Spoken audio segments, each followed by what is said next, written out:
Welcome to the SunDried Tomatoes podcast. I'm your host and creator, Anthony Oates. So if you're watching on YouTube, you can find the audio-only version of the podcast on Apple Podcasts, Spotify, Google Podcasts, and Stitcher. Please follow, download, and subscribe where applicable. For those listening to the audio-only version, I have a video version on the SunDried Tomatoes YouTube channel. You may go there as well to subscribe, and you can check out other original shows, including one I'm doing right now called Random Reactions, where I just find random articles and kind of vent about them and have my own crazy reactions on them, which included in this season so far playing wiffle ball in the snow, which was actually really fun. I also have a show called Brewing the Facts and Legends of the Diamond. You can check out all those shows on my channel. Subscribe, download, support me any way you can. I definitely enjoy it. You can also follow me on Instagram at eclectic_Iozzo. That's ECLECTIC_IOZZO. I will have updates, teasers, and short videos to go with my YouTube content. Plus, you might be able to get to know me a little better as well. On this episode, which is actually a little later because of some unforeseen cancellations here, but bring in my last second guest on here. I'm so happy he was able to come on. My cousin, Austin Monaco-Genschaw here. He's come on the show before. You might have checked him out in the sixth podcast that I did. We were talking about NCAA football and NFL and other things like that, Major League Baseball playoffs and stuff. This month, we're going to talk about the NCAA men's basketball tournament. March Madness is coming up. We're both really excited about that. Of course, Austin is currently a junior at Flagler College in St. Augustine, Florida, majoring in English with a minor in philosophy. And I'm really excited to have him back here to talk March Madness. What's up, man? What's going on? How's it going? I got to get to something first, though. You played wiffle ball in the snow? Oh yeah. You should check out that episode. It was awesome. Yeah, it was awesome. Yeah, it was fun. I was playing home run derby by myself. Nice. People were driving by, probably thinking I was nuts. I had a GoPro strapped to my head. I was getting different angles, Yeah. Nice. Yeah, it was good. Awesome. It's good stuff. But not much, man. How's it going? It's March. It's going to be March in a few hours, but yeah. I'm pumped. Yeah, we're recording this episode about a week before it comes out, so there are some things that we'll talk about that might change and all that. So keep that in mind. But for the most part, conference tournaments are coming up and all that. It's going to be the madness is going to come soon. First 4 games are the 15th and 16th of the month, and then, in my opinion, one of the greatest weekends in sports. You get the first round, the 17th and 18th, and then the second round, the 19th and 20th. Anything can happen. We've already had a 16 upset of 1 finally a couple of years ago. And not just upset, dominate, which was pretty intense. But yeah, it's Selection Sunday is always fun because you get to see where everybody goes, and then you start to figure out how you make your brackets and all that. Obviously, when you look at the lack of perfect brackets every single year and the fact that they're willing to give away millions of dollars to the person who actually has a perfect bracket, which I don't think has happened in most of the major ones.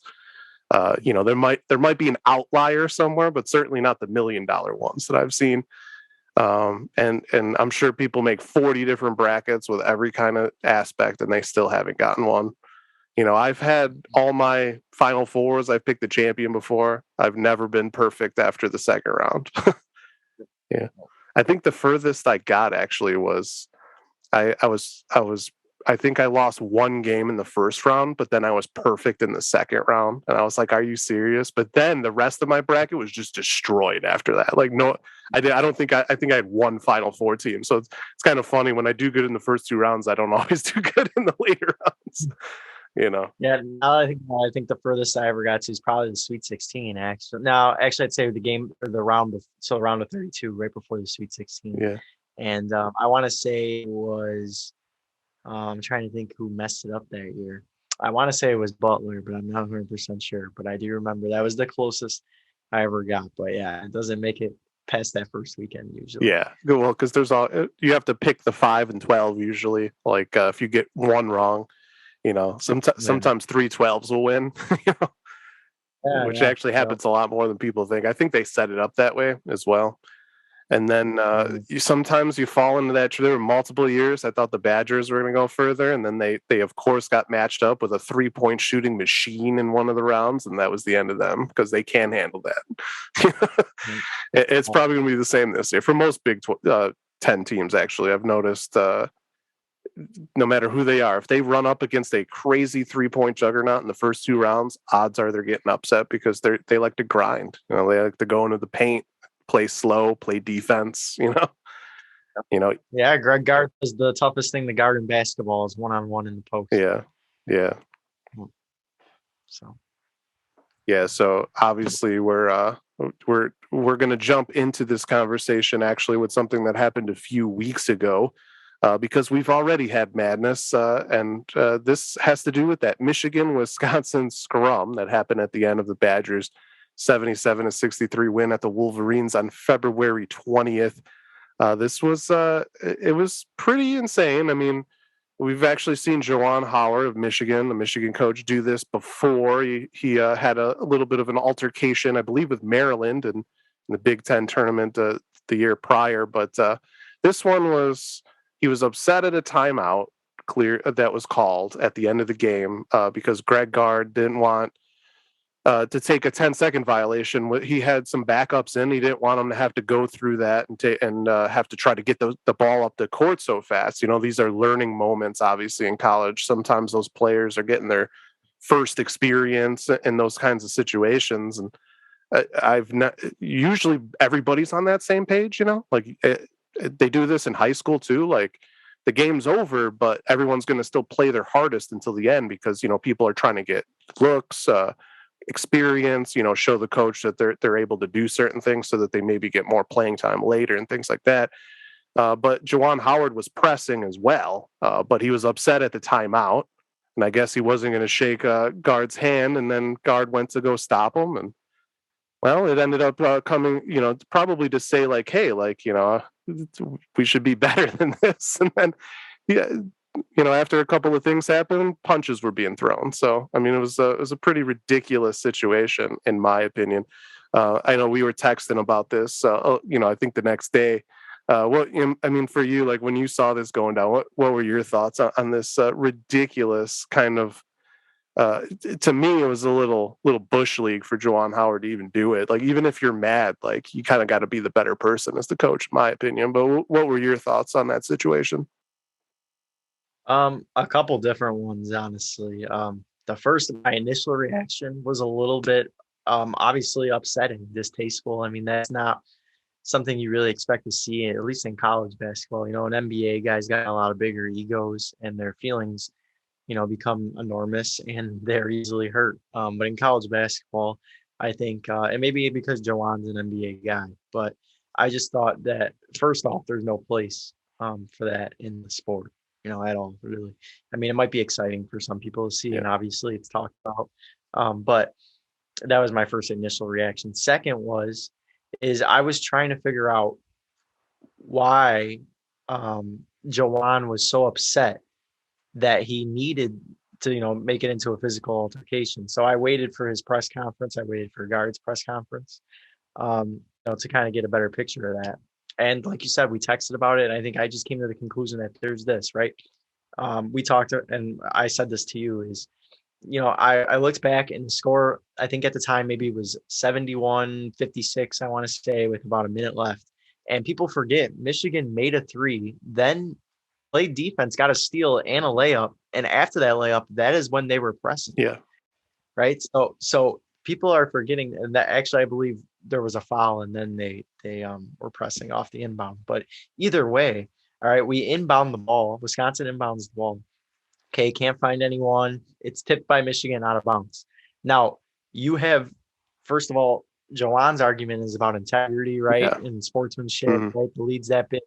Okay, but I just gave you an example of the last previous possessions, right? So that would strike it to me that you're still playing at that point by pressing and having 2 senior starters in, and also before that scored on your last 2 possessions and are playing good defense, right?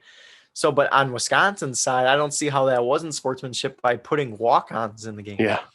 Right. So these are guys that had get no minutes, right? I watch every Wisconsin basketball game. Carter Higginbottom went to St. Ignatius. I knew him when I was in high school. He has not played any significant minutes unless the score is decided, the game's decided, right? So you got Higginbottom in the game. I couldn't even tell you some of the other guys that were in the game because they're bench guys, right? So that right there is already sportsmanship. But going back to what I said on the inbound, right? So they're pressing, and there is a rule in college basketball that if you take a timeout there, that 4 seconds that you have left to get over the half court line is reset to 10, right? So I can see why guard takes the timeout there. Now, if that weren't the case, yeah, I would be a little bit like that, but it doesn't. I guess it would be humorous to see Greg Gard take a timeout in that, instance if the circumstances were different. Yeah. But I don't think it warranted that kind of reaction on Howard at all. And we talked about this as well, and I believe you said, Gard probably shouldn't have touched his shoulder or, grabbed his arm, and anybody that knows being touched, like, you don't touch another man that's walking by you like that. But I mean, the display from Juwan Howard, complete sore loser. I mean, it reeks of being a sore loser. Oh yeah. So, and then that's really what it all comes down to. People could say Gard started it, this and that, but Howard threw the first punch, and anything that came after that was a response to the actions that he had initially. And that he escalated each event, by his own actions. And so there's that. I mean, he's the culprit. I mean, I don't think there's any real debate about that, as much as pundits want to make it. Yeah, and not to mention he had altercations with other teams in the past as well. So this isn't like the first time he's had an incident. So it's just right. This strikes now. Yeah. Right. So talking about last year in the Big Ten tournament, he had a scuffle, or not a scuffle, but an argument between coaches and Rutgers this year too as well. So that didn't really amount to anything. But now you have this thing with Wisconsin, like, he's skating on thin ice. Michigan's a proud university. They will get rid of him if he can't figure out how to control himself. Oh yeah, I mean, and I think the 5-game suspension is definitely warranted at this point. It sends a message, and it essentially, to me, it's the warning. If you do it again, then you probably aren't coming back next year. We're going to get rid of you after the year. That's what I see. Completely agree. Yeah, you can't have coaches just going around throwing open hand punches at people that are not even in the initial thing that you were upset about, right? This wasn't Gard that he hit. He hit an assistant coach that came up and told everyone to get the F off the court. Yeah, exactly. Yeah, and some of the players that got involved, like the league has to, make sure that stuff doesn't happen too. So I understand why some of those other suspensions came down, but to me, it definitely all went, and Gard getting fined as well. Because he made the contact, he shouldn't have done that. So I agree with that as well. But it's just Howard definitely was the main guy. So I think that they did good with the suspensions on this one. They sometimes miss the mark on these. I was curious what they were going to do. I think they did good. But now the real question is going up, because like you said, he definitely showed this sore loser kind of temper tantrum here. And that's not showing your players something good too. Your team has to be disciplined, and it's like you look at Michigan's record and some of their games, they've been undisciplined at times, and sometimes that reflects the coach. And now there's a possibility that would Michigan and Wisconsin play again in the Big Ten championship, and everyone's going to be watching that last handshake. If Wisconsin wins again, or even if Michigan wins, what happens in that situation? It's something that you don't really want. You just want to focus on the game. But that game could be a physical mess in and of itself, because the players, again, usually reflect their coach. So these things went down. The Michigan players might feel like we're going to be even extra physical. Like the refs might have to watch fouls and things like that, and that with Michigan being kind of a bigger team, that could actually work against the Badgers, unfortunately, if it's like a physical game inside. But, it's just, I think that's going to be an interesting thing if they end up playing again. Like, what's going to happen? And nothing could happen. It could totally blow over, and but that's actually what I think would happen. Yeah, honestly, I think they'd both be the best behavior. As childish as that sounds, I only hope because it should. I mean, at that point, Yeah, absolutely. At that point, you're in the Big Ten tournament, right? So any scuffle you have now, you're affecting maybe, if you were to lose that game, the next thing would be the NCAA tournament. So now you're taking games away from yourself, maybe other teammates in the games that are now considered the playoffs. Yeah. So, And but you could lose. Say Michigan doesn't make it. Say they do something and they don't make it to the tournament. They can still make it to the NIT, and any of those, even if it's like the CBI Invitational or whatever. Like if they regardless of what postseason you make it to, it's still exposure for your program. Even Michigan being in one of those lower tournaments, it's still good for your players and for like the program to make some extra money. You do get revenues, TV revenues and things like that to help your program. So, you don't want to get suspended from those, like where they just take your team out because, as like an extra punishment. So, I mean, I agree with you. I don't think that he'd be dumb enough to do something in that instance, but if Wisconsin blows them out again and Greg Cart's calling timeouts at the end with this bench players, and like I'll definitely be interested to see what happens. yeah, It might be one of those reluctant handshakes, right. Fist bumps. They'll give them fist bumps. Yeah. Yeah, but I am excited. I think the Big Ten tournaments is really fun. There's usually a lot of physical play, kind of an old school basketball in my opinion. I enjoy that. Me too. So I am looking forward to that. And of course, besides the Big Ten tournament, there's all the other conference tournaments. We're going to start getting all the automatic bids and then thinking about who's on the bubble and all that. It's a pretty fun time to kind of speculate. And of course, then we get the big dance, and that's when the fun happens. You, I mean, you literally have,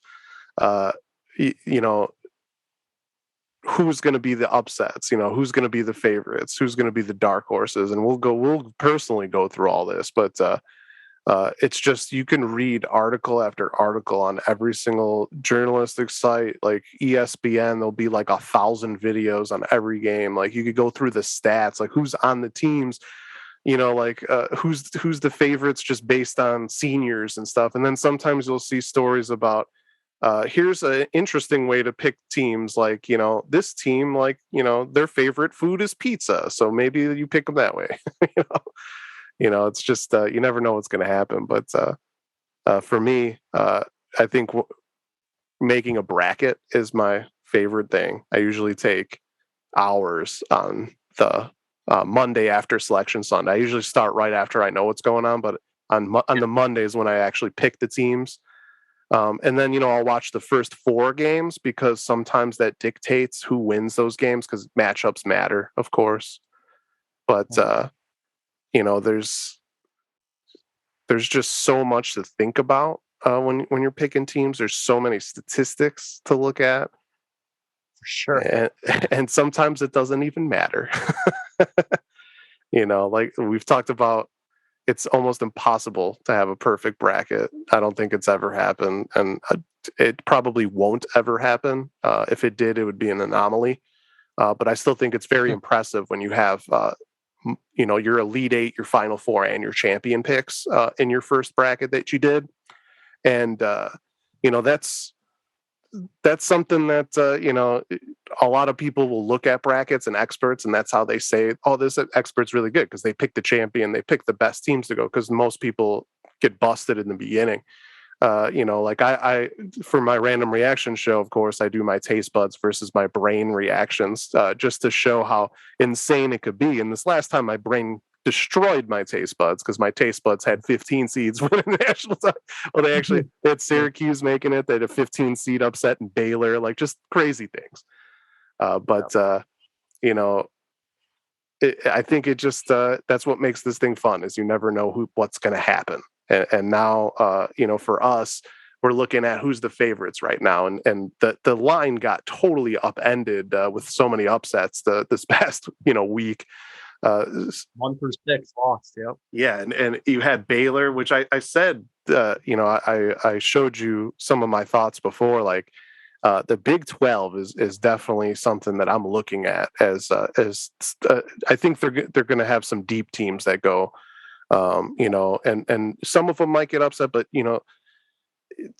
and we could talk more about these teams later, but you got Texas Tech, they're on the 3 line at the moment. You have, Baylor and then Kansas. They might switch some more after the Big 12 tournament. Texas is another good team out of there. So there's so many teams. The Big Ten, you got Wisconsin, Purdue as some of the top teams coming out of there. But, don't sleep on some of the other teams that are coming out of there too. Rutgers could get a couple of wins, things like that. Their team's definitely not that bad. And then you have, Gonzaga and, Alabama, Tennessee, UCLA, Providence. All those teams are good enough to definitely make a little bit of a run. There's when the biggest thing to look at in a bracket is that the seeds, while there's a lot of upsets, they do matter in the end, usually. And again, a lot of this stuff might change with who's in it. Some of these teams might be upset. We don't know. Like there's some teams on the butt, like Loyola Chicago, they're a team that I was looking at, but with their recent loss, they have to win their conference tournament now. So they might not even make it. But if they do, they're a team that I would watch. We could talk about all these teams a little later, but number 1 seeds have made the national championship 32 times since 1979. That's when they started to seed these brackets, because they used to just kind of throw them together with no seeds, which probably was even more difficult to pick because no one knew, where everybody was on the list. Not to mention, you couldn't watch all the games like you can now. But 21 of those 32 teams have won the national championship. So they've made it 32 times and have won 21 out of those 32. And of course, sometimes one faces one. So I didn't see the exact amount that happened, but it's definitely the number 1 seeds. One of those 4 usually are going to win, high percentage. And then it keeps going. Actually, I have the numbers here as I'm waiting for them to come up, but the number 2 seeds are another one that they've been in the championship 17 times. They've only won 7 of those 17, but they're another seed that you have to watch. 3 seeds, surprisingly, only 11 times. They're 5 and 6, so it probably depends on matchup. Number 4 seeds have only gone 3 times. Arizona won in 97. Number 5 seeds have gone 3 times, but have never won. So as you can see, it gets lower and lower. Number 6 seeds are an interesting dark horse spot. They're 2-1 in championship games. They've only made it 3 times, but when they do, they tend to do good. NC State and Kansas both won in the 80s. The NC State one's pretty classic. There's all kinds of videos on their celebration, The only number 7 seed to make it was UConn, and they won in 2014, and probably the most ridiculous bracket I've ever done. I believe that was the year that no number 1 seeds were left, or maybe only one made it to the Final Four. Just 2 8 seeds made the championship, with Villanova winning it all in 1985. That's another classic game. After that, just 6 teams seeded 9-16 have ever made it to the Final Four, and none of them have made the championship. So odds are a double-digit seed. They're not going to shock the world by cutting down the nets at the end of it all. But the beauty of this tournament is that anything's possible. I mean, again, we had number 16, University of Maryland, Baltimore County, of all colleges, destroyed Virginia. A 20-point win in that game. They were 20-point underdogs. I remember watching that game just amazed the whole time. That was so fun. I remember watching my dad, can't believe this is actually going to happen. I'm going to witness. Yeah, to witness it is just, you knew it was going to happen at some point. That could literally be the only time it happens for another 30 years. But I do think that the seeds are getting different because kids are starting to go to any college because anything can happen. It's all about matchup. But like I said, the Big 12 looks to be good. Kansas, senior 6'5" guard, Ochai Agbaji, he averages 20.2 points and hits 44.5% beyond the arc. So he's someone that could definitely carry a team. Baylor, the reason why they're in the 1 line now, they always have speed. They can hit 3-pointers. Junior Adam Flagler, just like your college, hitting over 40% from beyond the arc. Texas Tech's a team that really catches my eye because not only do they have seniors and juniors playing balanced and well on both sides, defensively and offensively, and upper class is pretty good. You got Bryson Williams, Terrence Shannon Jr. from Chicago. He's a stud. 6'6" guard, Kevin McCullough, Kevin O'Banner, all double-digit points. Of course, we talked about the Big Ten. You never know what's going to happen with one of those teams. Wisconsin and Purdue are very good, and I could see them making it far.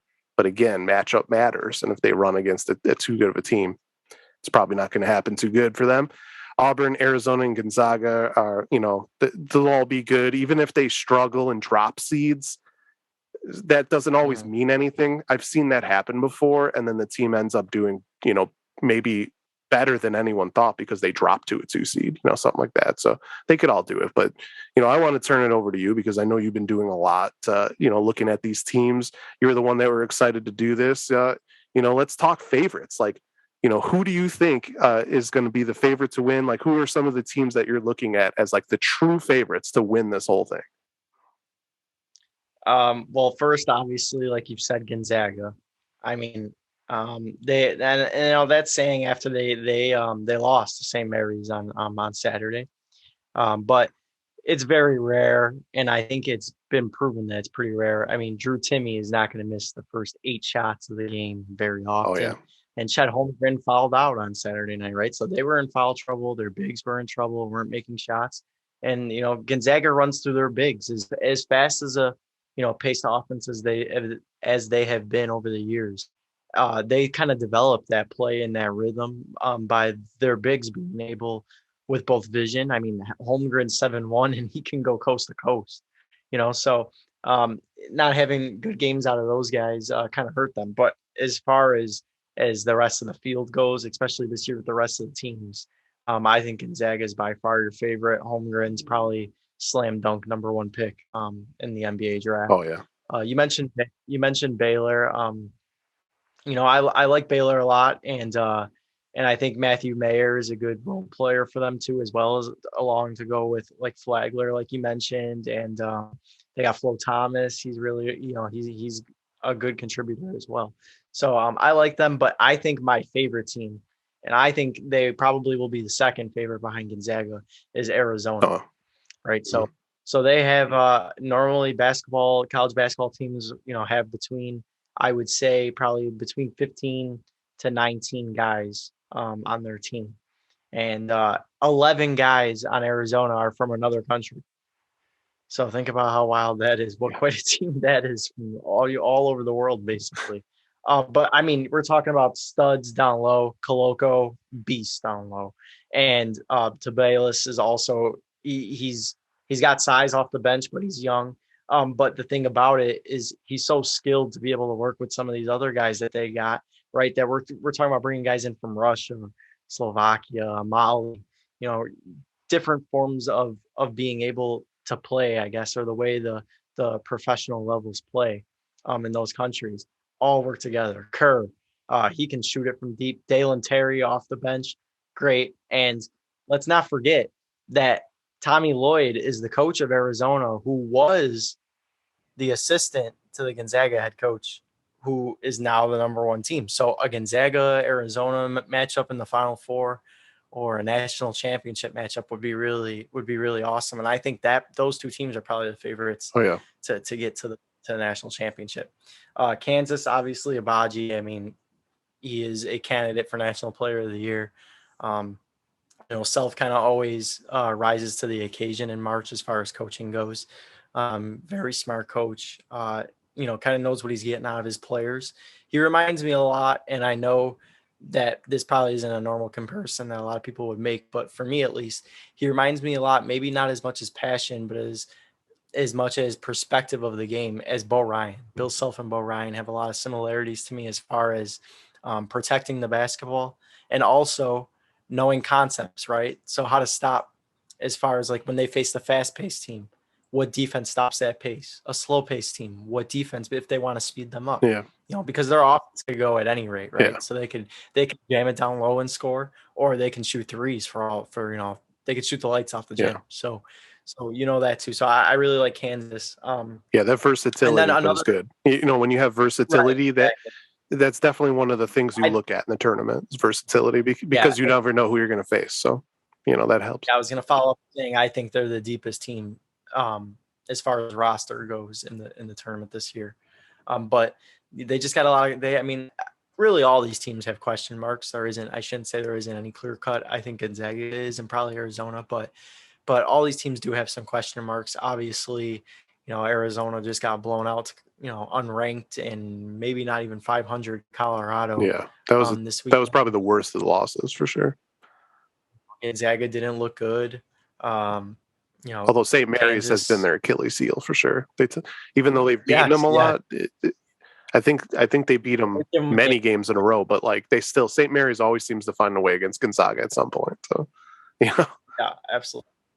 And I think that is the thing that I think people always knock on Gonzaga, right? Is so you see them have this bad game against St. Mary's, and it doesn't give you the confidence to, like I said, as they would be a favorite probably in Vegas too, right? To put your money on that, yeah. Or especially, to have them win your bracket. My buddy Bill actually is a huge Gonzaga hater.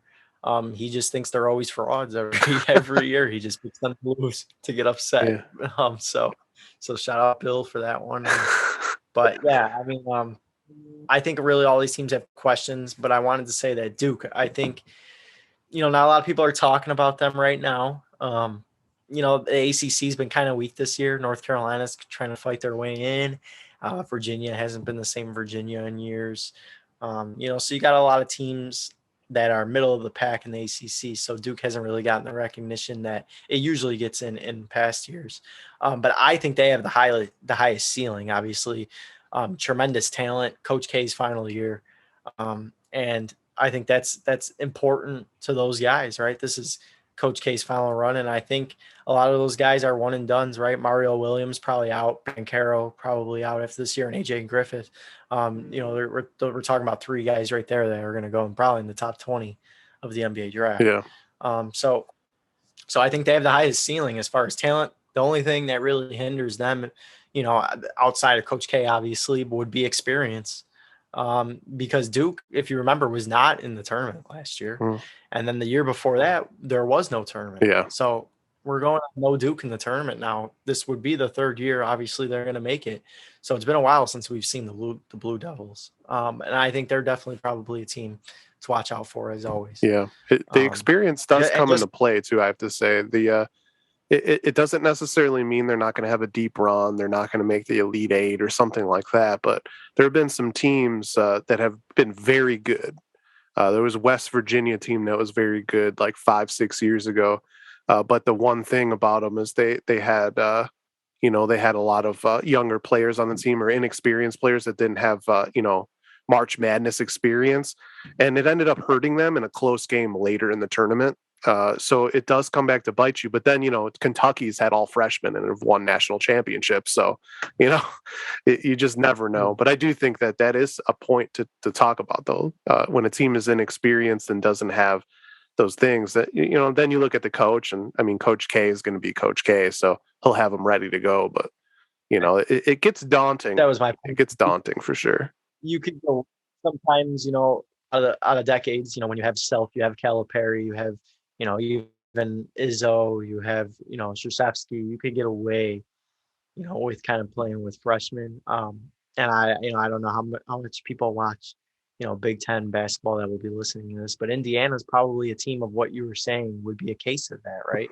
They got Mark Davis as their coach now, and they have good basketball players. They have a lot of talent on their team, but these kids don't know how to win, something. Yeah. And that's really the issue for Indiana. And that, like you said, it does come back to bite teams. It could come back to bite Duke.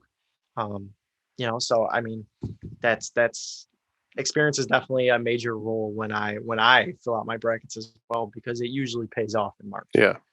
Especially in those close games, because there's just something about guys that have that like kind of battle tested, I've been in close games, either losing or winning close games. You kind of learn the little things. Like if you've lost close games in the past, but you got that experience, you still have the tape of why you lost, so you're still able to work on it. There's usually 5 or 6 plays you could go back to and say, hey, like I missed this rebound. That was huge. We shot terrible from the free throw line. We got to get better there. There's things you can look at.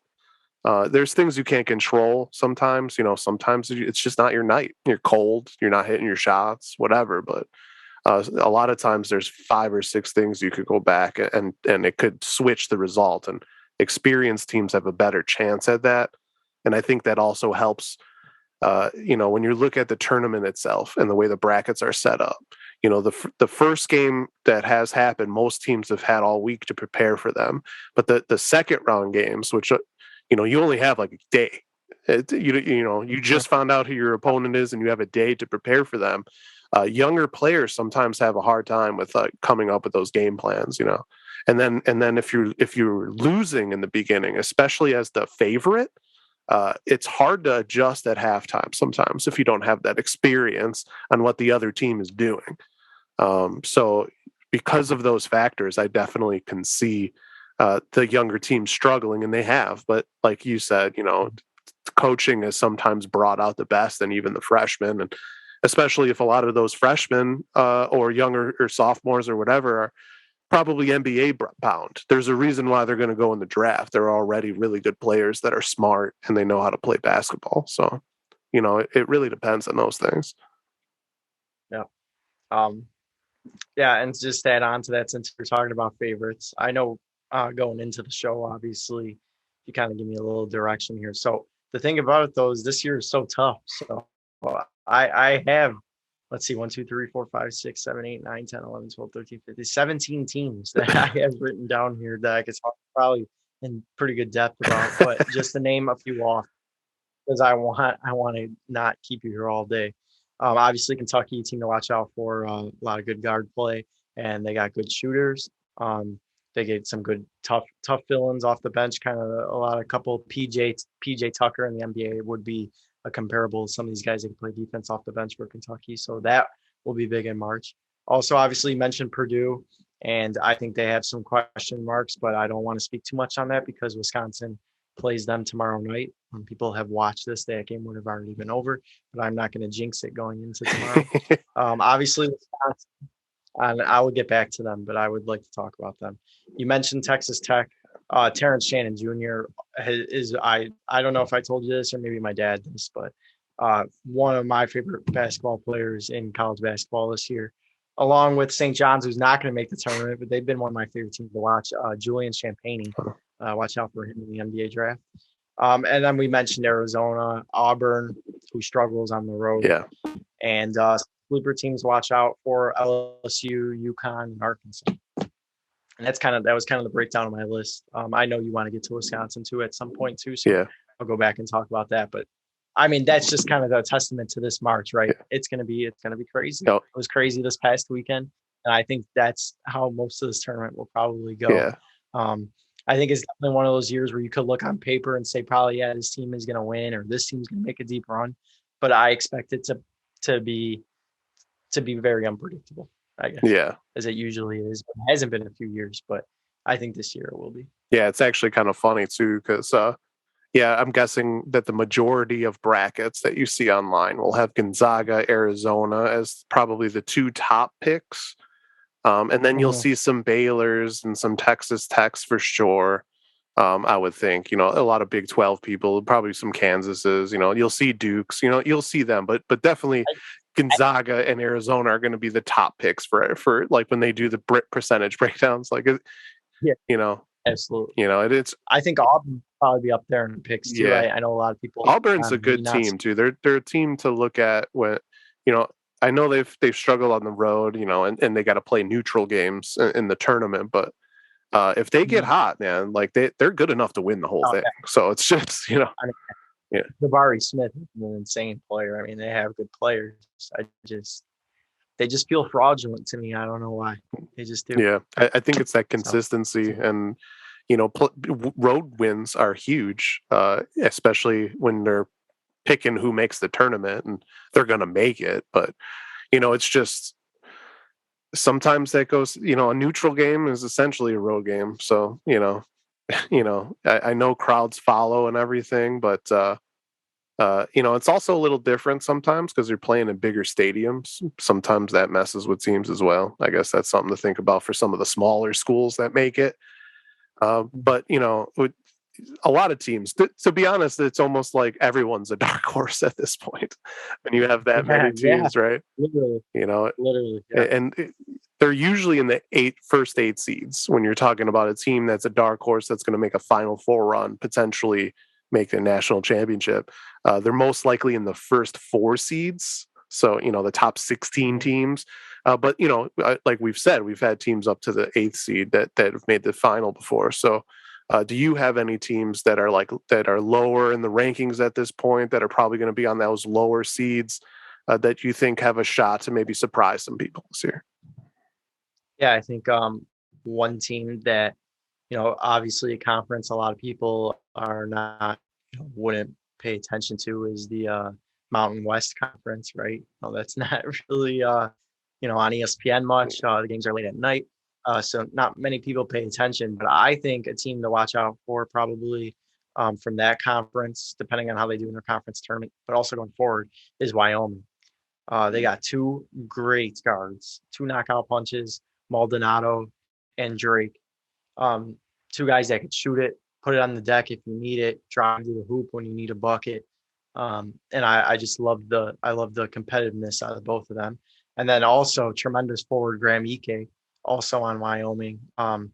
Big size, kind of lengthy, reminds me a little bit of Kevin Durant, shorter, but could pull up.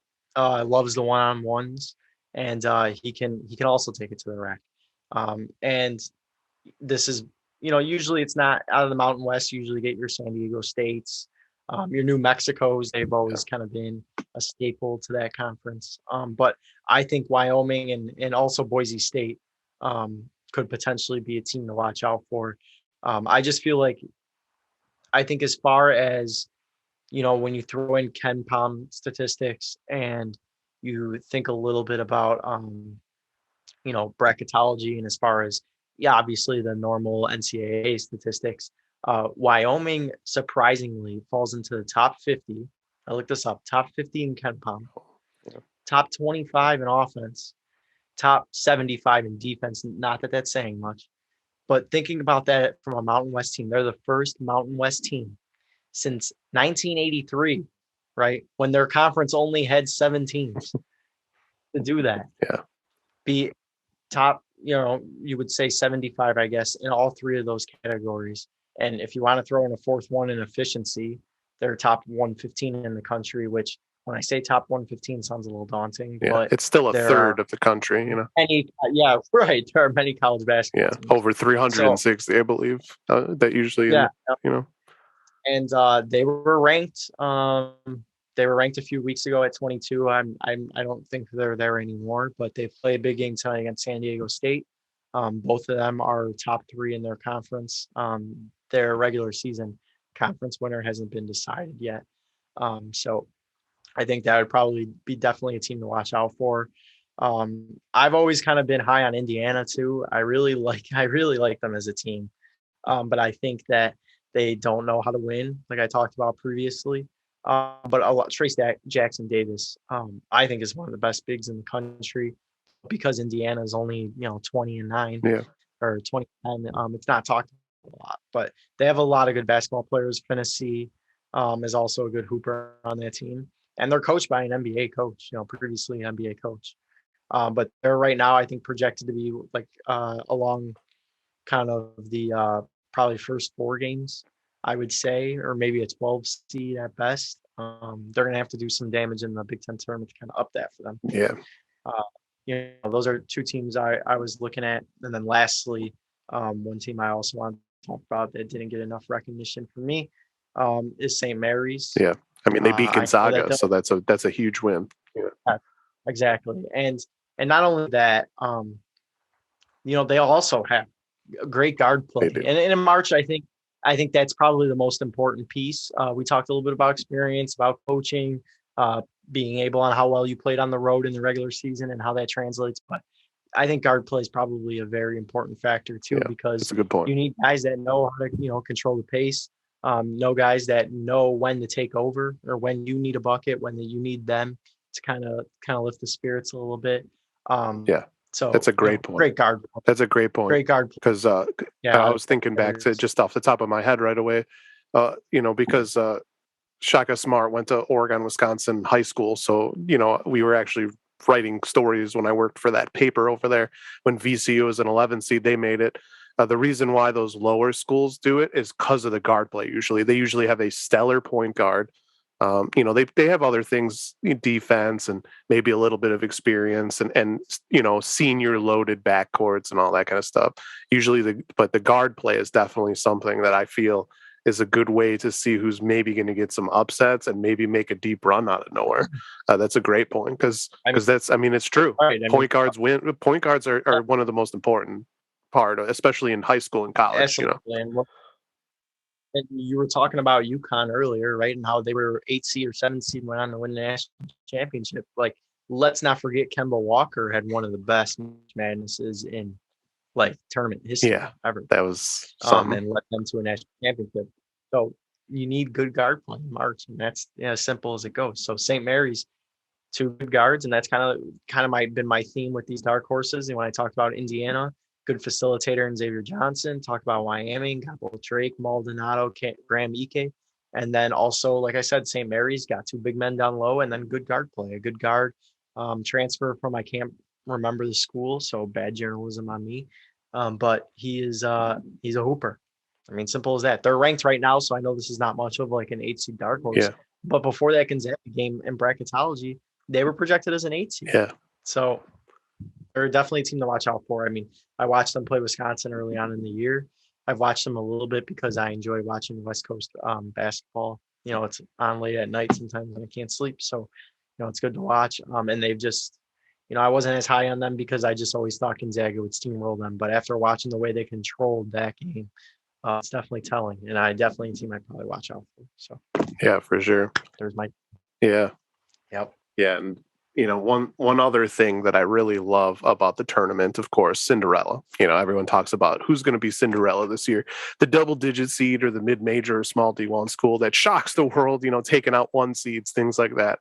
I do expect many upsets, as they always happen in the first 2 rounds.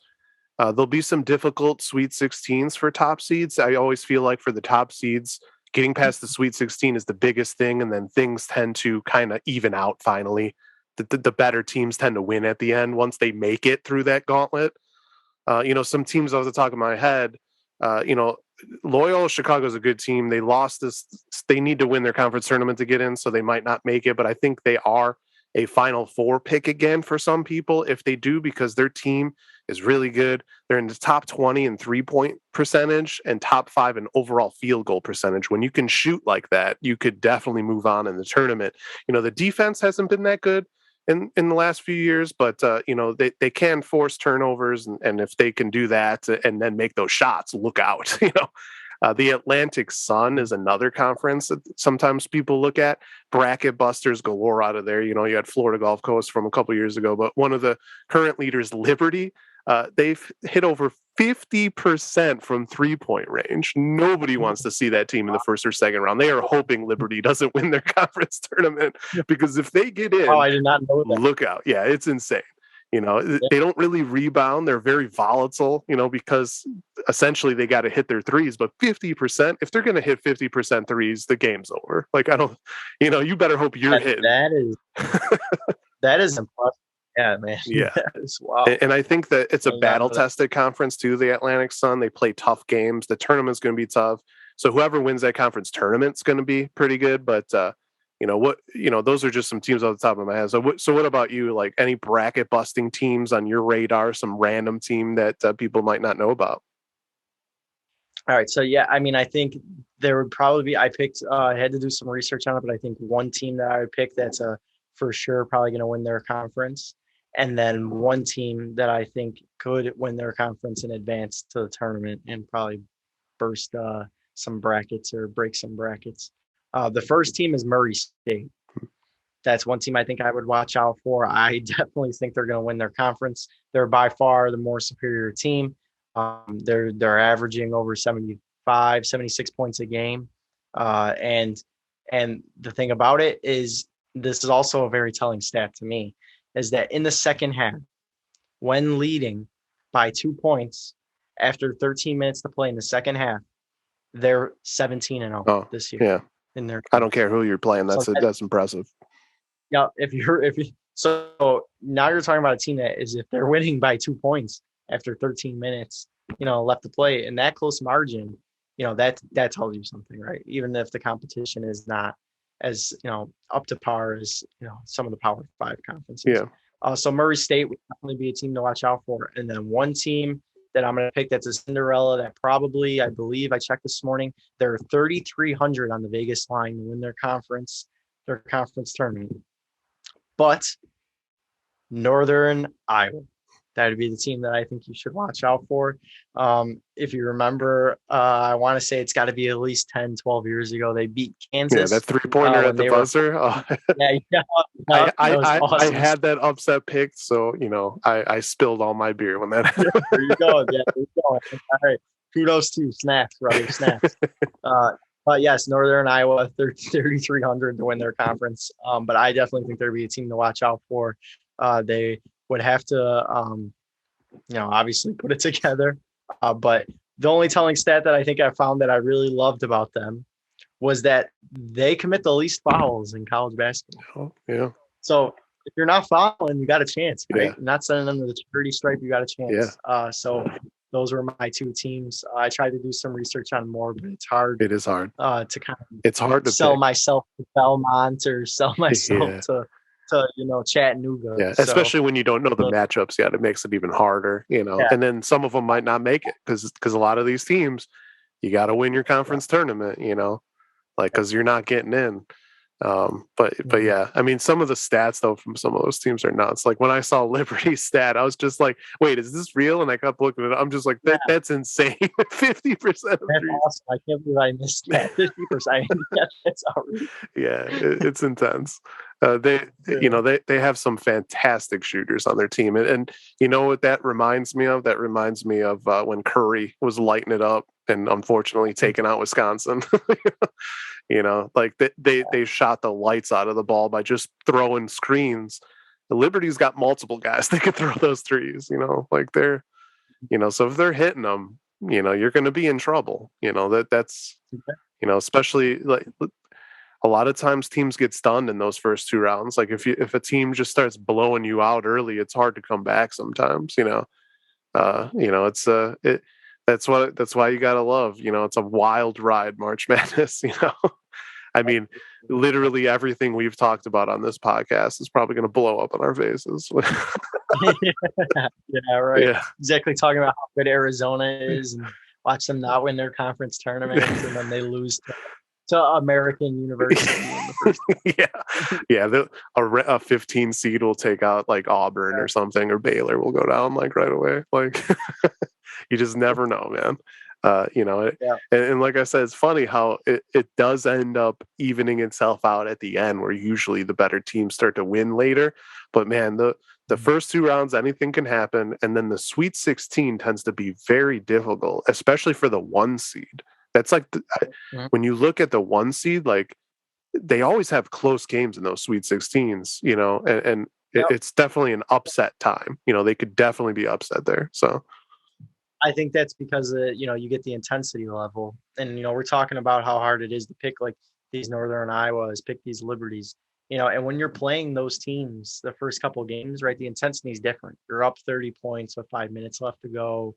You're kind of just freelancing until the game really ends, to be quite honest. Yeah. And I know I'll never kind of be admitted, but Coach K is not really coaching much if Duke is up 75-46 with 12 minutes left or 10 minutes left to play in the second half. They kind of simmer it down a little bit, but I think it's the intensity level, right? And you saw it. And I bring up Duke because I remember the year they had RJ Barrett, they had Zion, they had Cam Reddish, right, stacked with NBA talent. Yeah. And ran through the first 2 games, and they beat UCF and lost to Michigan State in the Elite Eight. But if you remember, you're talking about those Sweet 16 games, right? They played UCF, who had no business like being in a game with Duke. Yeah. They had Taco Fall. That was like their big thing. Everyone wanted to watch Taco Fall play. Yeah.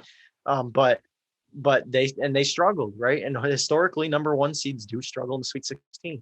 And I think it's really because of, like you said, or like I was saying, but like you said, they struggle is with intensity, right? Yeah.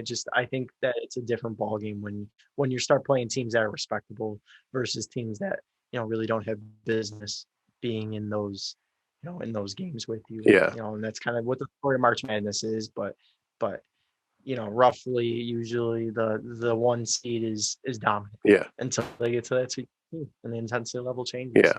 Now there definitely have been 8 and 9 seeds that have beaten 1 seeds too, but usually those 8 and 9 seeds are teams that come from conferences that are battle tested. So that it's not necessarily a shock a lot of the time. When that happens, obviously Northern Iowa was a shock, but like some of the, even though I picked them, I guess it wasn't that big of a shock to me. That year, I really looked at Kansas as a team that had struggled in certain types of games. And I just kind of threw my hunch out there on that one and got it right. But, sometimes that's how you got to pick these games too. But, it's just sometimes I think that the coaches, especially for those 1 and 2 seeds, they don't want like a game that's super close. Like they want to be able to win easy in the first couple games, but I think they want it close maybe at halftime where they have to put up some intensity in the beginning of the second half and then they blow them out for the rest of the game, because I think that helps those teams in what you were just talking about. Because I agree.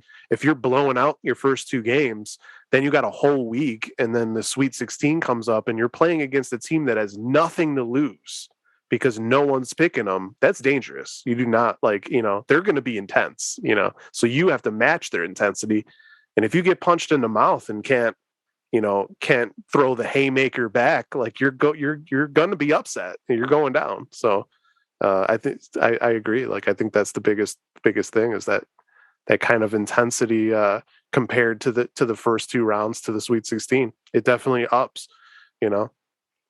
And then after that, because you get that intensity in that Sweet 16, I think that's why the 1 seeds and the 2 seeds do well later, because now they've got it and they're they kind of yeah exactly. Now, I was gonna say I was glad that you mentioned about the Sweet 16 because I think it's a turning point for a lot of those 1 seeds. After that game, they kind of they take their shots, they lick their wounds after the game, and then it's business after that. Yeah, majority of the time. Yeah, and we have statistics about this from 1979 when the seeds winning. So, when you have that much for statistics, they tend to be pretty correct. They're not perfect. There's going to be things that go beyond what the statistics say, but at this point, after all of these games, the numbers are not going to lie. You talked about talking about Wisconsin. I do want to talk about them real quick. Right now they're leading the Big Ten. The game would have already happened while you're listening to this, but they play Purdue for us tomorrow. In our time zone. They won. Yeah, they won. Let's hope that that's real. If that's real, that's going to be. I'm going to put that video on Instagram. They won. No, right. They won. Wisconsin won. Give me my Big Ten championship ring. Yeah, exactly. But I mean, they've been very good this year. Wisconsin there's a reason why they're on the 2 line, I think, at this point. They're definitely a team that's going to be in contention. Again, it depends on where matchups end and all that, and they have to play their best, but everybody's got to play their best, So when you look at Wisconsin, how good of a chance do you think they have to make another Final Four run this year? Like, do you think that they have a really good chance, or do you think they're going to have some trouble early on?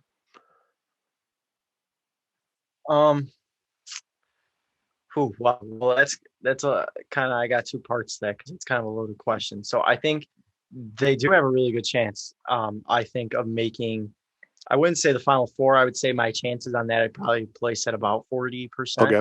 30% maybe it's them. But I definitely think they're a threat in whatever region that they're in to win that region. So maybe advance to the Final Four, yes, but at least make it to the Elite Eight. Those are kind of my expectations going into this March. But like some of the other favorites that I talked about, right? Wisconsin has their flaws too. They struggle guarding big men.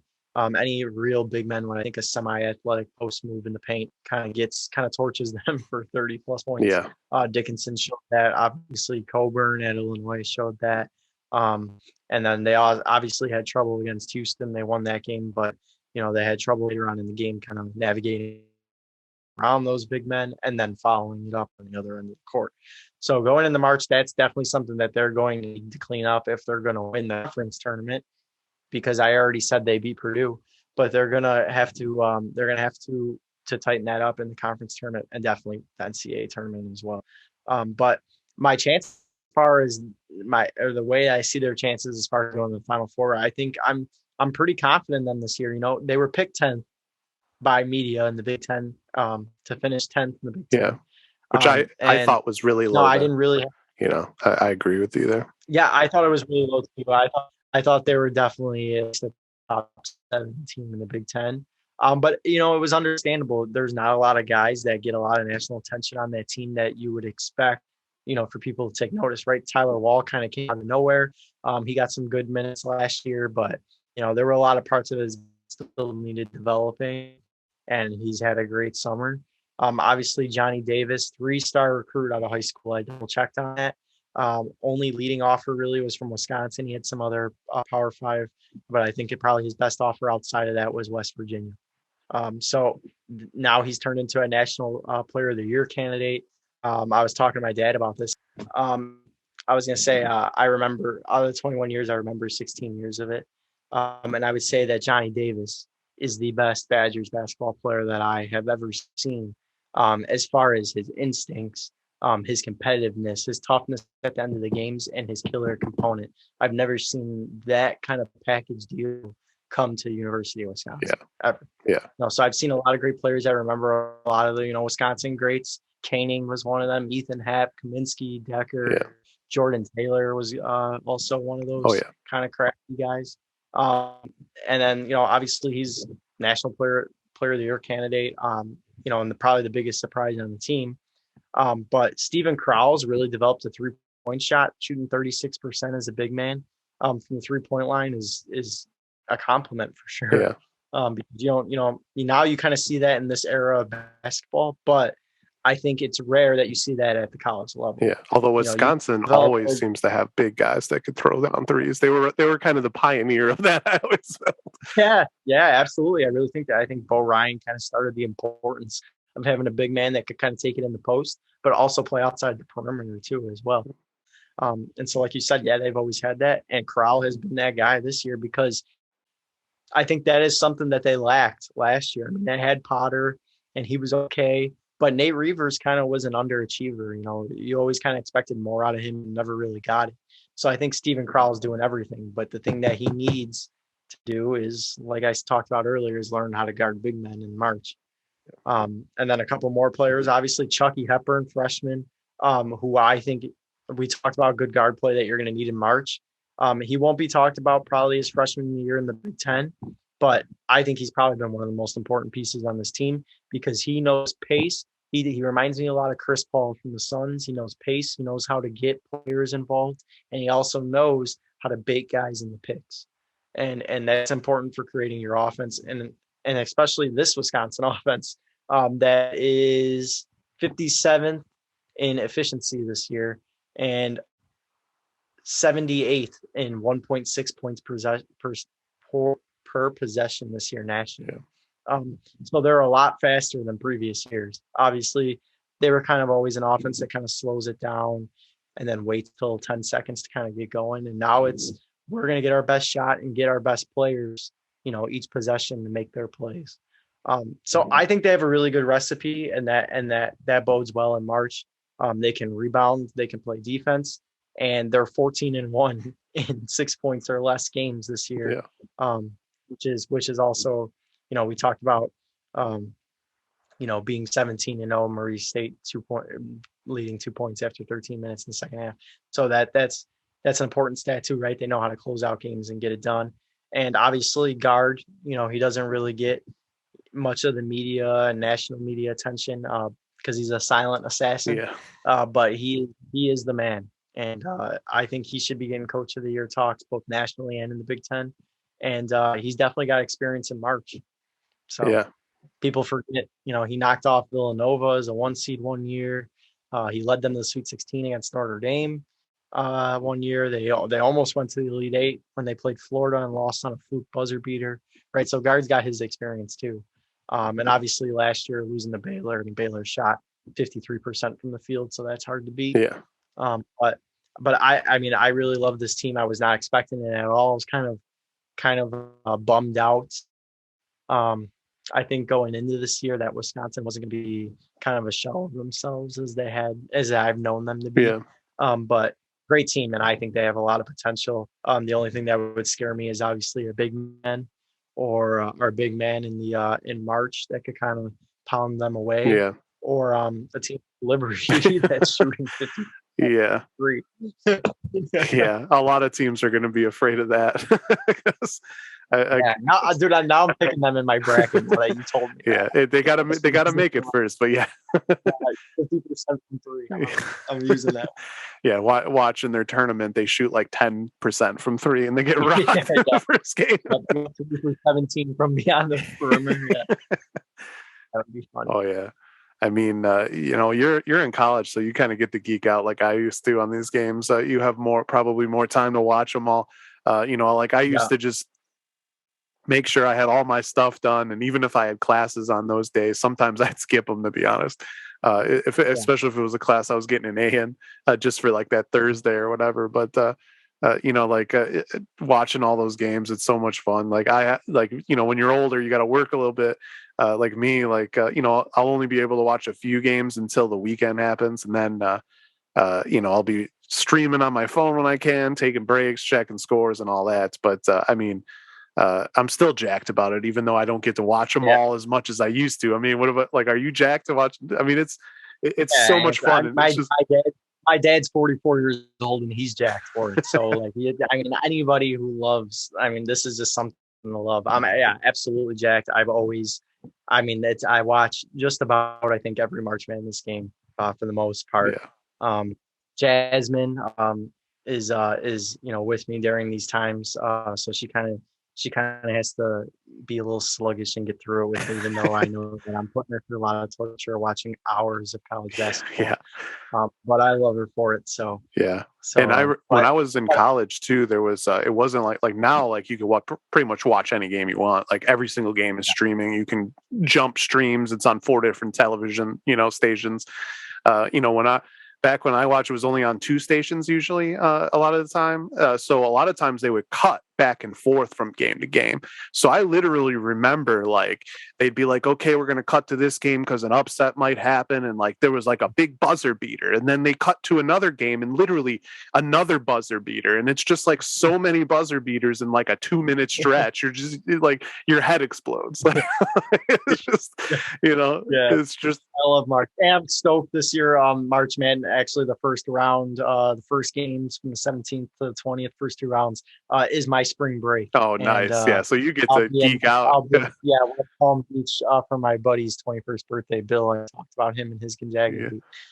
So it'll be a blast. I'm looking forward to it. Oh yeah, definitely. Yeah, it's definitely one of the best times of the year. I still think it's one of the greatest weekends in sports, just because of how many games and the magnitude of it all.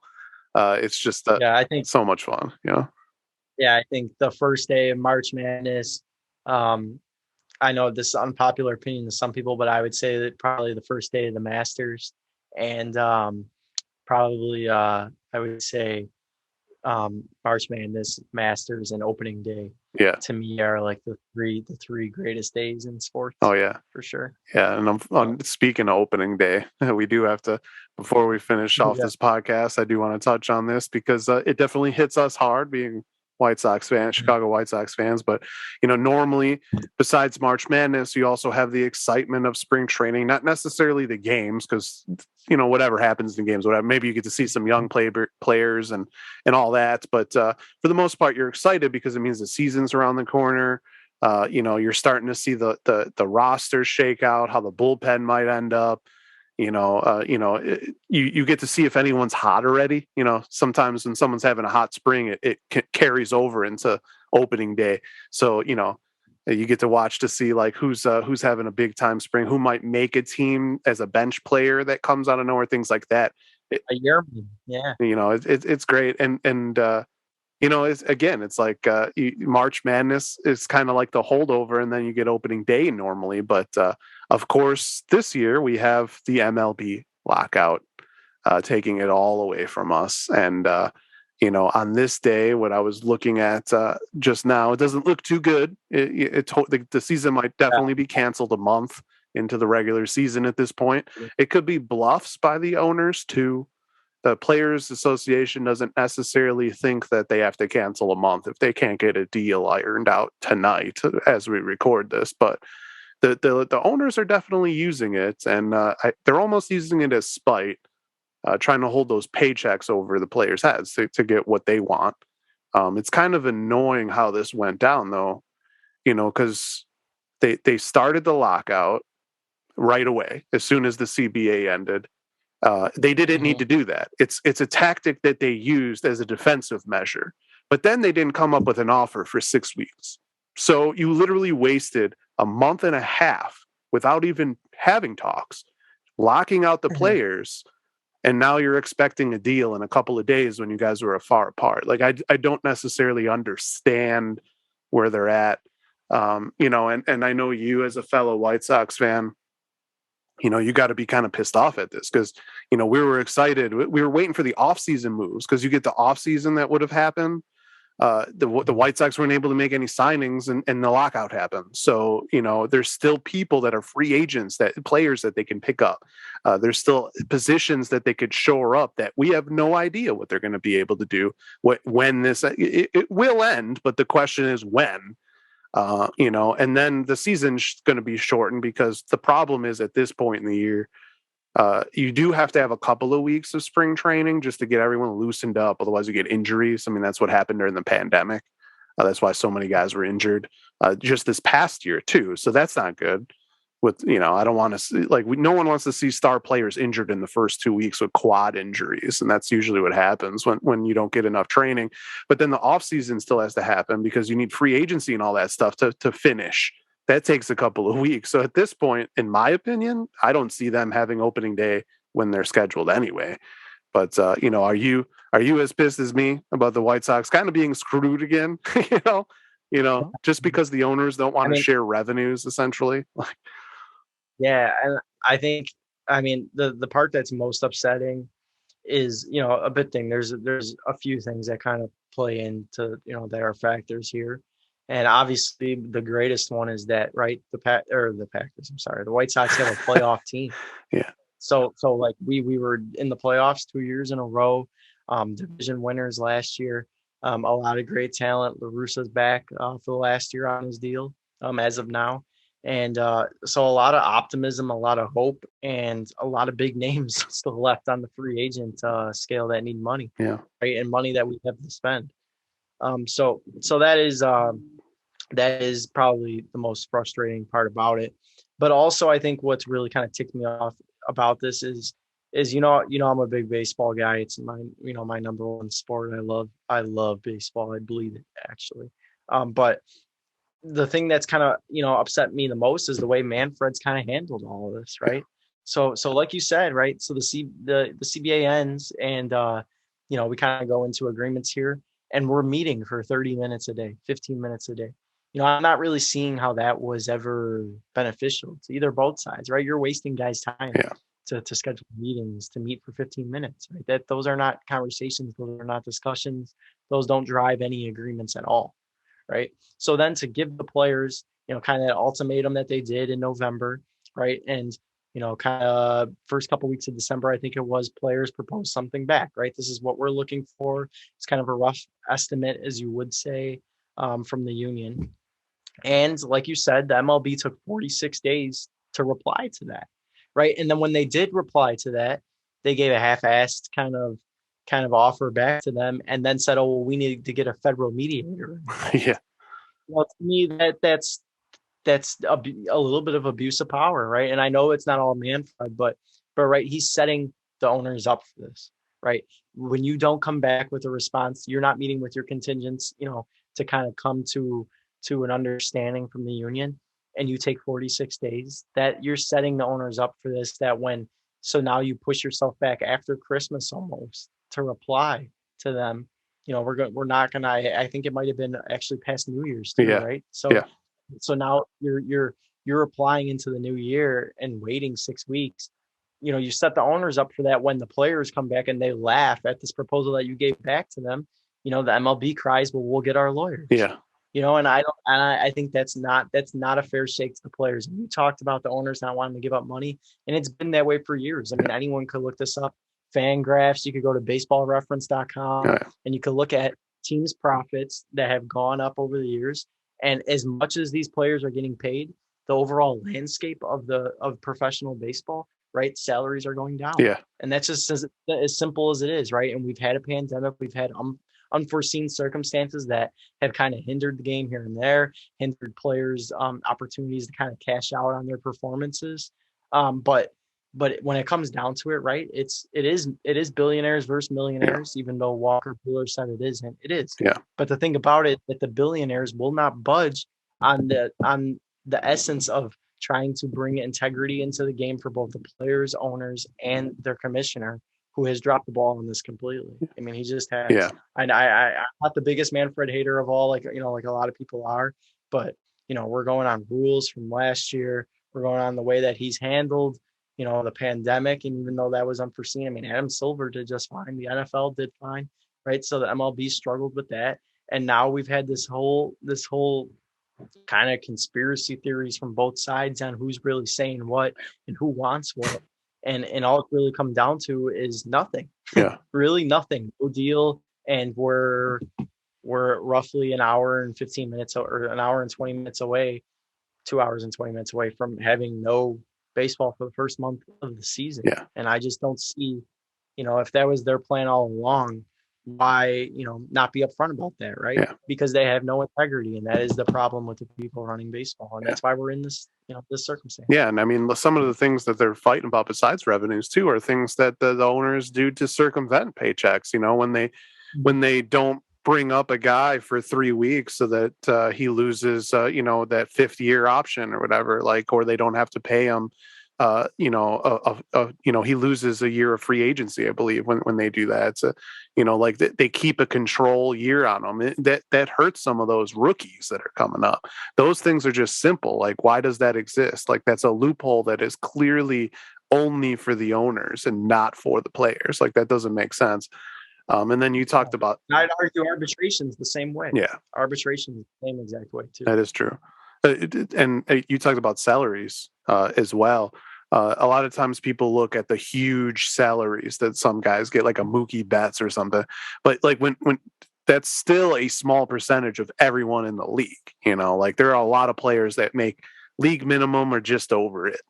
And their salaries have been going down, and it hurts them. And again, we're talking about guys that when the league minimum of still, you're making 6 figures if you're in the MLB for a year. But, it's the way it is. And when you look at the amount of money that's being made, there's something that you look at as what's fair and what's not. And teams have been saying they lose money all the time, and I just don't see it. That people watch TV, people go to the games.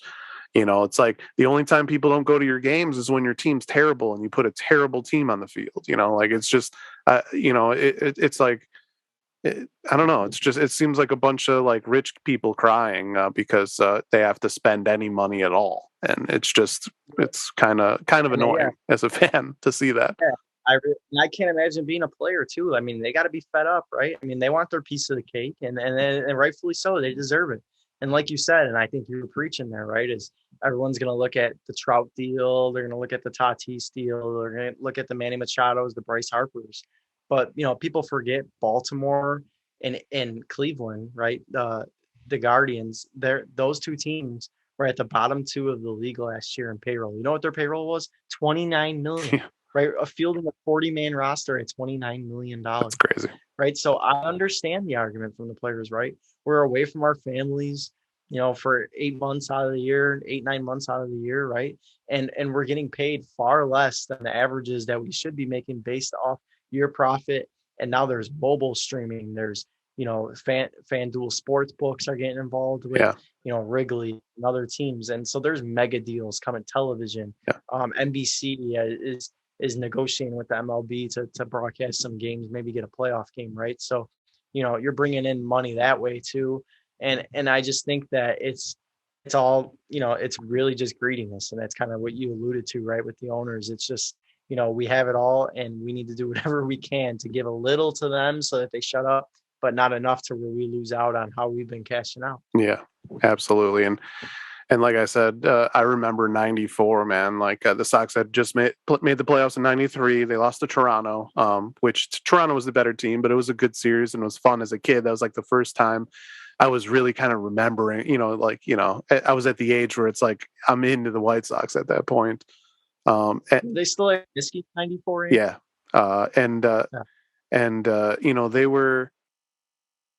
they were good in 90, man. Like they were, it was them in Montreal that they were looking like those were the two teams that everyone was picking to possibly go to the World Series.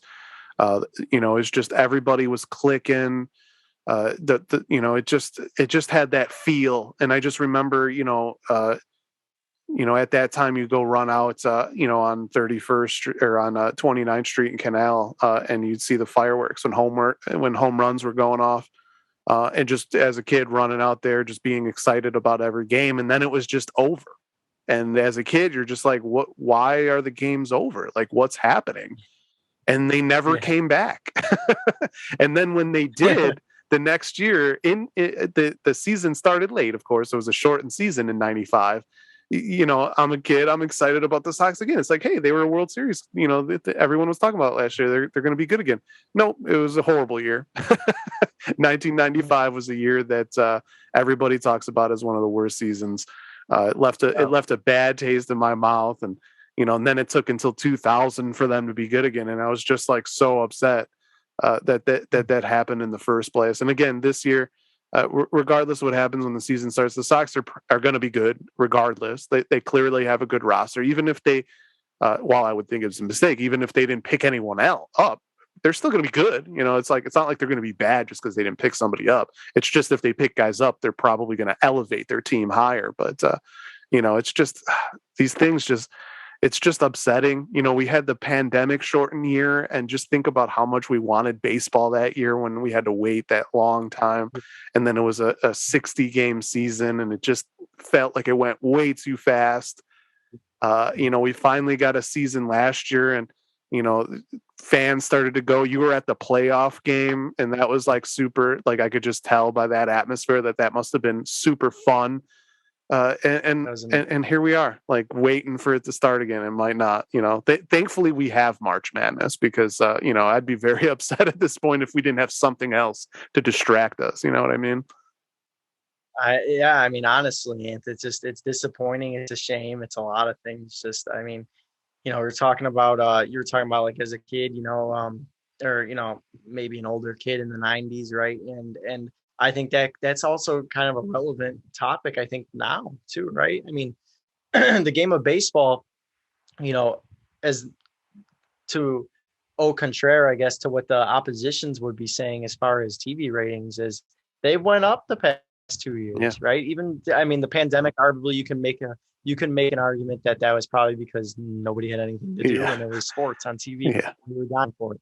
But last year they were up 19%, right? So the game was growing. You got a lot of young stars, a lot of flashy and a lot of jewelry and a lot of nice cars, a lot of celebrity outings, right? From a lot of these players and kids that play baseball want to be like that, right? But when you institute a lockout, right? And it's even a worse sign that when you are the commissioner of the league and you impose your own deadline and implode yourself into that deadline and not commit to it and reach a deal by that deadline, it's a really bad look for baseball. And I am quite nervous, honestly, to be quite honest with you, about what the future looks like for the league, because I'm worried that we're turning America's pastime into America's nap time, and that's not that's not the way the game has always been meant to me. It's not the way I've learned to love it. And I hate to see it. I never thought that it would come to this. And I talked to my dad about this during the pandemic, actually, when the two sides were struggling even then. As I knew the CBA was coming up and after the following season. And I told him, and I was like, this might be one of the most catastrophic things that happens to the game. And I said, I hope I'm wrong, but so far Manfred's proven me right by his actions. And, I was worried about like it you too. said, I was definitely worried about it. It was something knew, that was on my mind as soon as the Sox lost to Houston last year in the playoffs. Like, I was just like, I really hope that there's not a lockout next year, because the Sox will really definitely have a shot to win it all next year. If and I remember having that conversation with you actually the day they lost to Houston. We were like, I remember we were like, oh, we're not even going to watch the end of it because I was too upset, and you were too upset to like see them celebrate on the field. But then we talked about it later, and we're like, yeah, we got some holes to fill, but we could be good next year. Like maybe if we play games. Yeah, exactly. Like, and it's always been, and it's I think that makes it more frustrating, right? Is like our worries turn to reality, and it's just a really bad look for baseball. I mean, that's all how I can really pinpoint it. It's a really bad look. Yeah, and actually, I talked about this on my first Random Reactions episode that was a couple weeks ago for this second season that I'm doing, and that was my top story, was the lockouts. That's where I got hitting wiffle balls in the snow because I was so upset at the lockout and the potential that was going on. And I also played MLB The Show, the newest one, to show what should have happened, and had the White Sox beating Houston. Kimbrel struck out guys, and things that Moncada hit a 3-run homer. Everything worked. On that game last year, and that was everything worked for me too. Yeah, that was awesome. Yeah, it's just, but the one thing that I also talked about though is that that if you love baseball, it's definitely sucks that the MLB is going through this. I agree with you that I think it's bad, and to be honest, I had this hope in the back of my head that the owners would understand that you got to make a deal, guys, no matter what it is, because you can't have games missed because of what happened last time. Like, you were just finally, that left a bad taste in people's mouth for like 20 years. And it was just turning around, and then you do it again, just as young fans are starting to watch the game again. Like, it's just, it's rough. But I think people kind of fell out of baseball completely. And my point was that if you love baseball, don't fret, because you got townie baseball that comes up in the summer. Those amateur baseball leagues that are still going to play. And I believe the minor leagues don't count in lockouts, so they'll still play games too. In Madison, you'll still have the Mellors, I believe. Yeah. So for me, like, it's just like you can watch really fun games, good baseball games, have a couple beers, summer day, summer night, whatever. Find a team in your town, watch them. Like, I cover the Champlain Low Gators up here for the Metro Mini League, and all those teams that are around there are really good. It's just, it's like, you see those games, it's like the raw, pure form of baseball, just a bunch of guys getting together, playing games. A lot of them are in the off season of their college career. Some of them are 40-year-olds that, are at the end of their careers, and they got wife and kids and jobs, and they're still out there playing baseball, catching almost every day, because out here they play a pretty decent amount of games, 3-4 times a week. So it's one thing that I was like, okay, if I'm going to put a positive spin on it, is that if you love baseball, you could still go out and watch these games and have a good time. It still might hurt the MLB in the end, but if you stay connected to baseball, like when the MLB does come back, inevitably it will, you'll have that later, but it's definitely cheaper to go to an amateur game. A lot of them are free, you just pay for a couple beers at the stands, a hot dog, and watch the game. Especially when they get to the playoffs. It's like the one game I was covering. The guy hit a home run. It was a close game, and the team that won was going to go to the championship, and for the Class B amateur in Minnesota, and the guy that hit a home run in I think it was the bottom of the 8th, and he was rounding the bases, and like as he rounded third, he looked in the Champlin dugout and like literally like just like let's fucking go like and of course the entire Champlin dugout is just like fuck you, like just and it just caused this whole thing, and the umps are warning people like things are going on. Champlin actually ended up coming back to tie the game but ended up losing later, but they tied the game, and it's most likely because they were motivated by what they called a bush league move. But that's how competitive it is, man. Like they literally are going to play the games. They're gonna fight hard. They love to win. They're having fun out there. They're pretty good games. Like I said, even though there's a mixture of 20-year-olds and 40-year-olds on teams, a lot of the 20-year-olds, a lot of them are good college baseball players too, and some of them might end up in the minor leagues. There have been some kids that have definitely made the minor leagues after playing in the amateur league. There's some players that played in the minors and just didn't make the cut and come back to play, but they're clearly still very good because it's hard to make the major leagues, so you could still be a super good player and just not be in that top tier. So it's, it's good baseball. So it's just like, the lockout's going to happen. If we lose games, well, sorry, MLB, I'm just going to go watch the local amateur team then and kind of laugh at how Manfred's an idiot. Yeah.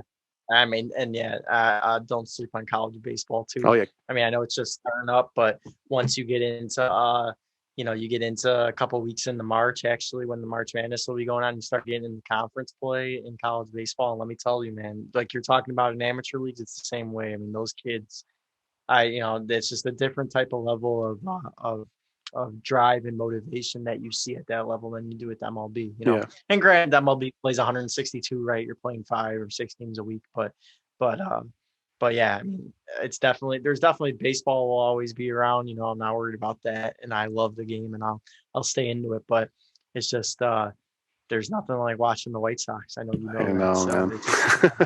It's one of those things. It's like, oh man, especially after getting that taste of playoff, like real playoffs. Because let's be honest, the pandemic, I don't count that, even though they made it, but it's different. That was different. The real play, like especially that win, like 3-run bombs by Garcia, like coming back, like that game, like it was just. It's like I forget everything else because I had like that game was such an up and down roller coaster emotionally to watch as a fan, and then to have it go your way, like, and just to see the crowd into it, and you were there, man. Like it's just there's nothing like it. It's just amazing. That Leary Garcia, I think probably my two favorite White Sox games I ever been to is the blackout game and then game 3 of the ALDS last year. I mean, that Garcia homer, I've never heard the stadium that loud before ever in my life. Oh, yeah. Or seen that many people at the stadium just going, I mean, the place pandemonium. Like it was, and that game 3 just, it was a high scoring game. I think 17 runs, right? In that game, 12-5, I think was the score. So yeah, that game was incredible. That was definitely a great experience. Definitely up and down emotionally, as was I throughout the game for sure. But that Leary Garcia homer is that's like engraved in my brain, and I will never forget that moment. Yeah, for sure. And the Sox were so bad in day games last year for some strange reason that I had a feeling game 4 wasn't going to go good once they postponed. Like I thought that if it was a night game, the next game, and it was the next day, they could have won and went back to Houston, and anything can happen at that point. Houston might have had more pressure on themselves at that point. Because it went to a day game and they lost the momentum because there was the day off all of a sudden, it allowed Houston to kind of take a deep breath, I think. And throw McCullers. Yeah. They weren't going to throw McCullers until the rain delayed. Yeah. Or until the rain, right? So I agree with you 100% on it. That was a great point. No, I think it really settled them down because I think they were rattled after that game 3, like realizing that like, this isn't the same White Sox. The atmosphere is not that, like there aren't, 10,000 fans in the stands anymore. Yeah. Like they're there. Yeah. A lot of people said it was the loudest game they've ever seen anytime. Like, we're talking like, like the announcer, like AJ Brzezinski's like, I don't remember it being this loud in 05. Yeah. They were, it was insane. It really was. That was the loudest I think I've ever heard their stadium. I don't know about any stadium. The United Center gets pretty loud when the Hawks were good. Oh yeah. I remember some of those years, but I mean, close to it, man. That was definitely great experience at night too, and that made everything. Oh yeah, my dad, he said that he every time something happened, like he heard the crowd, and he's like, it was like they were in my kitchen. Like, that's how loud they were. Like we're talking blocks away, dad, you know. Yeah, my dad too on Emerald. I won't say numbers or anything, but on Emerald too. So we're talking like 6 or 7 blocks away, almost a mile away from the stadium, kind of towards where like George's is and that Chase Bank.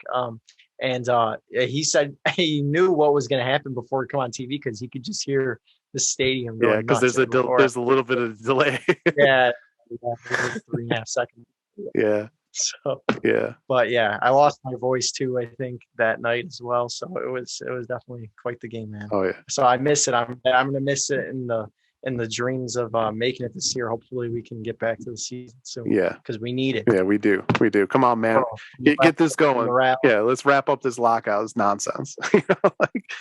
I think we're all on the same page there. Any baseball fans on the same page, I think, at that point. Like, it's over. Take your concessions and let's go. Yeah, yeah, man. Well, thanks again for coming on the podcast. I know. Thanks for having me. Yeah, it was like it was a little late notice. I had another guest, and things came up randomly, and based on my work schedule, I had to work something out. So I'm glad that you were able to come on, and I had a blast. Talking March Madness, White Sox moments. We have a good time. Man. Yeah, for sure. I can have a good. Yeah. Yeah. Oh yeah. Like it's always good. Second time you've been on, I'm sure you'll be on many, many, many times coming up.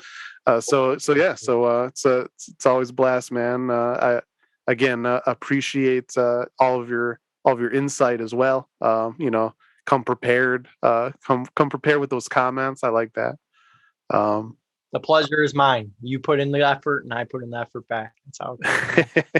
Definitely.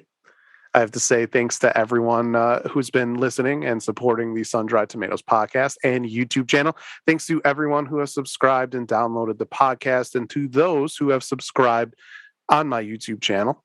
This wouldn't be possible with all of your help and support, and I really do appreciate it. Once again, thanks to my cousin Austin for coming on.